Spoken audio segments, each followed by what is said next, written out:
കോൺഗ്രസിൻ്റെ സ്ഥാനാർത്ഥി പട്ടികയ്ക്കപ്പുറത്തേക്ക് സമാനമായ പ്രതിസന്ധി മുസ്ലിം ലീഗിലുമുണ്ട് എന്നുള്ളതാണ്. ലീഗിൻ്റെ സ്ഥാനാർത്ഥി പട്ടികയിലേക്ക്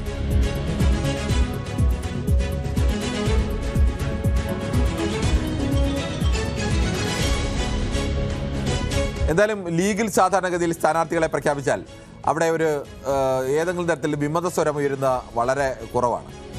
എന്നാൽ ഇക്കുറി ലീഗിലും അങ്ങനെയല്ല.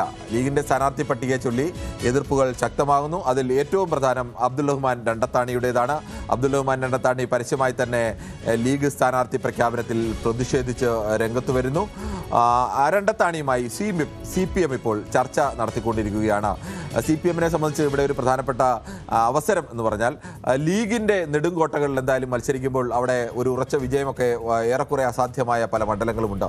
ഇത്തരം മണ്ഡലങ്ങളിൽ ലീഗ് വിട്ടുവരുന്ന പ്രധാനപ്പെട്ട നേതാക്കളെ ഇപ്പോൾ ഇടതുമുന്നണി മുമ്പ് നടത്തിയ പരീക്ഷണമൊക്കെയും അങ്ങനെയാണ്. KT ജലീലായാലും ഇപ്പോൾ മത്സരിക്കുന്ന V അബ്ദുൾ റഹ്മാൻ മന്ത്രിയൊക്കെ ആയാലും ഇവരെല്ലാവരും ലീഗ് വിട്ടുവന്നാണ് വരുന്നവരെ സ്വന്തം പാളയത്തിൽ കൊണ്ടുവന്നാണ് ലീഗിൻ്റെ കോട്ടകളെ പൊളിച്ചിട്ടുള്ളത്.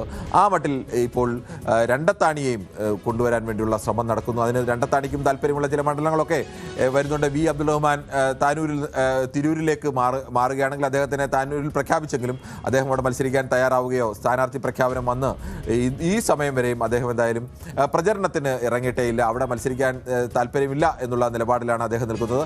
അങ്ങനെയാണ് ഒരു മാറ്റം അവിടെ ഉണ്ടാകുമെങ്കിൽ ചിലപ്പോൾ അവിടെ സ്ഥാനാർത്ഥിയായി വരാനുള്ള സാധ്യതയുണ്ട്. ഇനി അതല്ല, തിരൂരങ്ങാടിയിൽ ലീഗിനെതിരെ തന്നെ വീണ്ടും ലീഗ് സ്ഥാനാർത്ഥിക്കെതിരെ രണ്ടത്താണിയെ അവതരിപ്പിക്കാനുള്ള സാധ്യത നിലനിൽക്കുന്നു.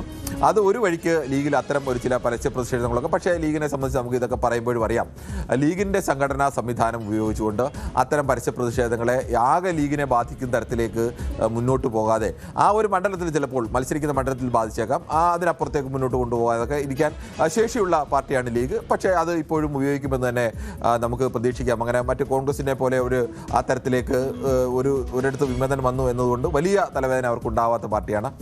മറ്റൊന്ന് നിൽക്കുന്നത് വനിതാ ലീഗിൻ്റെ ഭാഗത്തു നിന്നാണ്.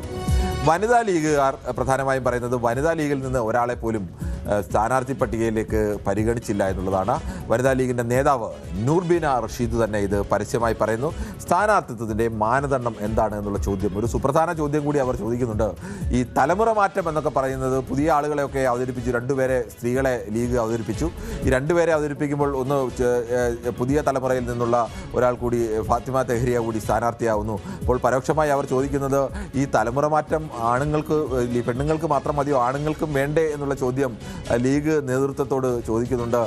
ആ നേതൃത്വത്തിന് ഇപ്പോഴും ആ ചോദ്യത്തിന് ഉത്തരവില്ല. ഇന്ന് തങ്ങളൊക്കെ പറഞ്ഞ മറുപടി എന്ന് പറഞ്ഞാൽ ആണുങ്ങളൊക്കെ ലീഗ്, മുസ്ലിം ലീഗ്, സ്ത്രീകളൊക്കെ വനിതാ ലീഗ്, അങ്ങനെയാണ് ഞങ്ങൾ കണക്കാക്കുന്നത്. അല്ലാതെ വനിതാ ലീഗിൻ്റെ നേതാവാണോ അല്ലയോ എന്നുള്ളതൊന്നും കണക്കാക്കുന്നില്ല എന്നുള്ളതാണ്. എന്തായാലും ലീഗിനെ സംബന്ധിച്ചും ഇത്തവണ ഈ തരത്തിലേക്കുള്ള ഒരു പ്രതിഷേധം അത് പരസ്യമാകുന്നു എന്നുള്ളത് ലീഗിനുള്ളിലെ വെല്ലുവിളി തന്നെയാണ്. ഇനി കൂടുതൽ വാർത്തകൾക്ക് News 18 Keralam YouTube channel subscribe ചെയ്യുക.